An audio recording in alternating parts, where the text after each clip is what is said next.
पंजाब की धरती पर आता हूं तो अपनापन महसूस होता है। गुजरात का और पंजाब का खून का रिश्ता है। जब गुरु गोविंद सिंह जी ने पहले पंच प्यारे पसंद किए थे, मेरे लिए इस गर्व की बात है कि गुरु गोविंद सिंह जी के पहले पंच प्यारों में एक मेरे गुजरात का बेटा था।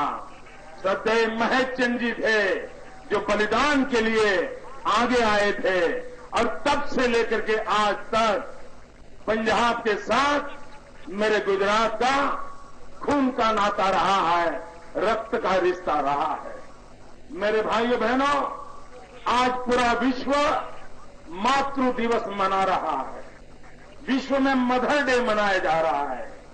आज लुधियाना की धरती पर भारत माता को याद करके, भारत माता के लिए संकल्प कर करके, मां भारती के लिए बलिदान देना, त्याग करना, तपस्या करना, उसका संकल्प करने के लिए आडवाणी जी के नेतृत्व में हम सब इकट्ठे होकर के ये मातृ दिवस को मां भारती की सेवा के लिए मनाने का एक शुभ अवसर हमें उपलब्ध हुआ है।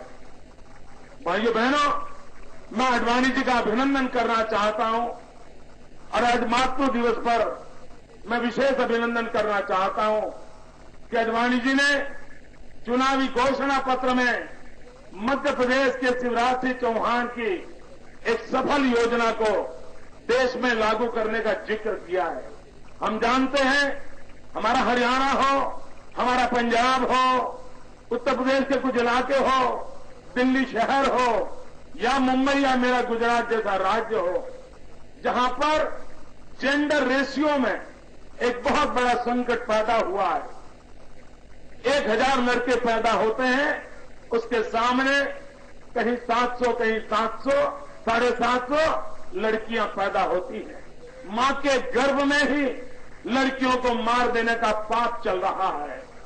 भाइयों बहनों, इस शक्ति को बचाने के लिए, भ्रूण हत्या के पाप को रोकने के लिए, ससुराल में दहेज के कारण मिट्टी का तेल लेकर के मरने वाली माताओं को बचाने के लिए, कभी पैसों के भाव में शिक्षा से उठ जाने की बच्चियों को नौबत आती है, उन बच्चियों की शिक्षा को बचाने के लिए आदरणीय आडवाणी जी ने अपने घोषणा पत्र में मातृशक्ति को समर्पित करती हुई एक योजना रखी है, लाडली लक्ष्मी योजना।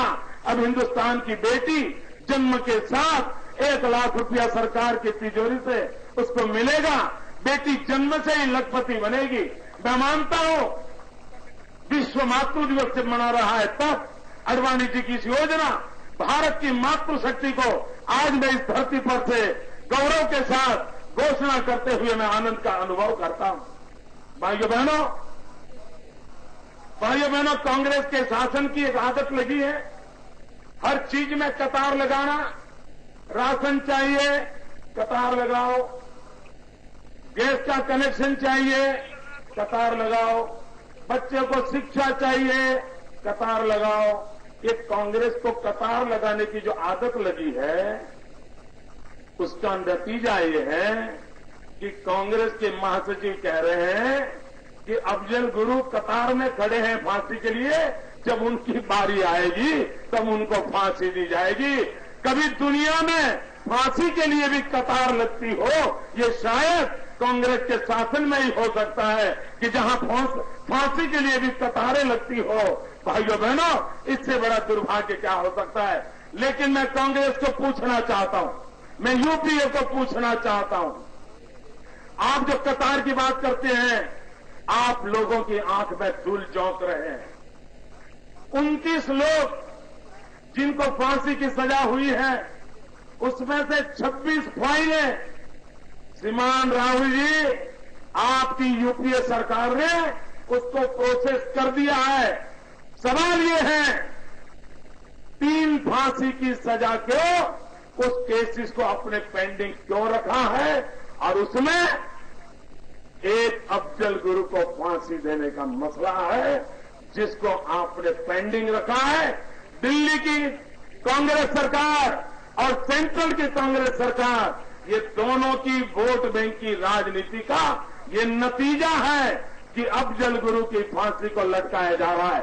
और श्रीमान राहुल गांधी, आप पंजाब की धरती पर इस मुद्दे को छेड़ा है तो कान खोल करके सुन ले कांग्रेस के लोग। उन्होंने सोचा होगा कि इस देश में कोई उनका पूछेगा नहीं। भाइयों बहनों, मैं सीना तान करके पूछना चाहता हूं आज कांग्रेस पार्टी मुझे जवाब दे।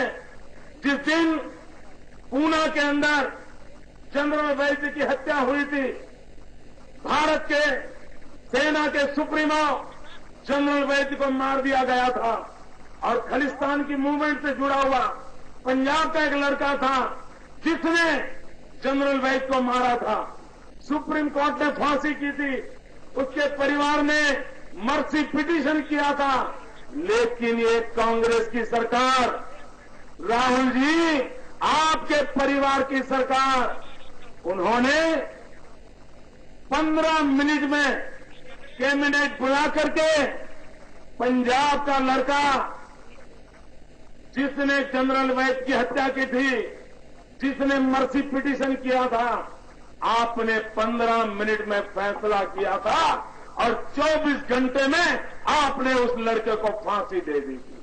मैं पूछना चाहता हूं, अगर वो लड़का पंजाब का था तो आपकी वोट बैंक में रुकावट नहीं था, आपने उसको फांसी पर लटका दिया। और अफजल गुरु आपकी वोट बैंक में काम आता है, इसलिए आप उसको फांसी पे नहीं लगा रहे और देश की आंख में धूल झोंक रहे हो। भाइयों बहनों, ये जनता को मूर्ख बनाने का काम चल रहा है। भाइयों बहनों, मेहरबानी जी का एक और अभिनंदन करना चाहता हूं। पंजाब, हिमाचल, उत्तर प्रदेश, राजस्थान, हरियाणा, ये वीरों की भूमि है। देश की आजादी के लिए मर मिटने वाले लोग और देश की सुरक्षा के लिए सेना के माध्यम से भारत की सेवा में लौट, ये हमारे निवृत्त सेना के जवान। पंजाब का कोई घर ऐसा नहीं होगा जिसमें कोई निवृत्त सैनिक नहीं होगा। हिमाचल में कोई ऐसा परिवार नहीं होगा जिसकी 3-3 पीढ़ी सेना में न गई हो। हरियाणा, राजस्थान में ऐसे परिवार नहीं होंगे।